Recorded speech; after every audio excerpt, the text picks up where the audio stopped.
जय श्री कृष्ण। आगे का वर्णन अध्याय 1 श्लोक 16 से लेके 18 तक। अनुवाद।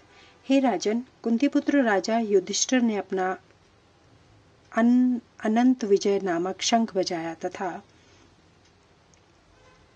नकुल और सहदेव ने सुघोष एवं मणिपुष्पक शंख बजाए।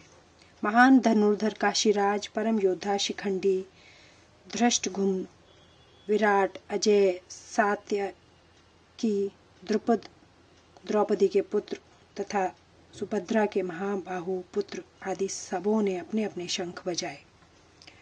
तात्पर्य। संजय ने राजा धृतराष्ट्र को अत्यंत चतुराई से यह बताया कि पांडु के पुत्रों को धोखा देने तथा राज्य सिंहासन पर अपने पुत्रों को आसीन कराने की यह विवेकपूर्ण नीति श्लाघनीय नहीं थी। लक्षणों से पहले से ही यह सूचित हो रहा था कि इस महायुद्ध में सारा कुरुवंश मारा जाएगा।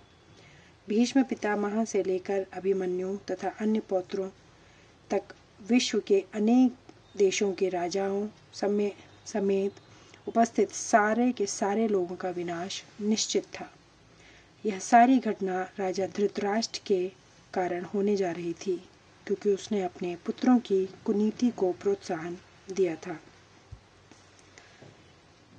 श्लोक 19। अनुवाद। इस विभिन्न शंखों की ध्वनि कोलाहल पूर्ण बन गई, जो आकाश तथा पृथ्वी को शब्दायमान करती हुई धृतराष्ट्र के पुत्रों के हृदय को विदीर्ण करने लगी। तात्पर्य। जब भीष्म तथा दुर्योधन के पक्ष में अन्य वीरों ने अपने शंख बजाए तो पांडवों के हृदय विदीर्ण नहीं हुए। ऐसी घटनाओं का वर्णन नहीं मिलता, किंतु इस विशिष्ट श्लोक में कहा गया है कि पांडव पक्ष के शंखनाद से धृतराष्ट्र के पुत्रों के हृदय विदीर्ण हो गए। इसका कारण स्वयं पांडव और भगवान श्री कृष्ण में उनका विश्वास है। परमेश्वर की शरण ग्रहण करने वाले को किसी प्रकार का भय नहीं रह जाता, चाहे वह कितनी भी विपत्ति में क्यों न हो। श्लोक 20। अनुवाद। उस समय हनुमान से अंकित ध्वजा लगे रथ पर आसीन पांडुपुत्र अर्जुन अपना धनुष उठाकर तीर चलाने के लिए उद्यत हुआ। हे राजन, धृतराष्ट्र के पुत्रों को व्यूह में खड़ा देखकर अर्जुन ने श्री कृष्ण से ये वचन कहे। युद्ध। तात्पर्य। युद्ध प्रारंभ होने ही वाला था।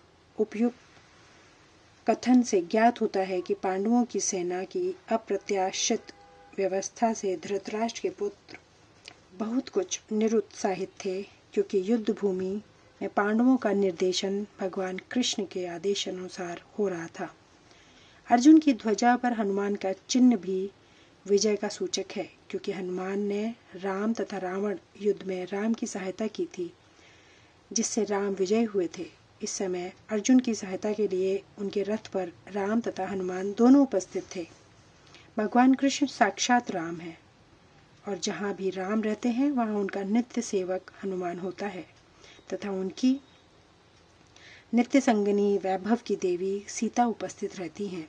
अतः अर्जुन के लिए किसी भी शत्रु से भय का कोई कारण नहीं था।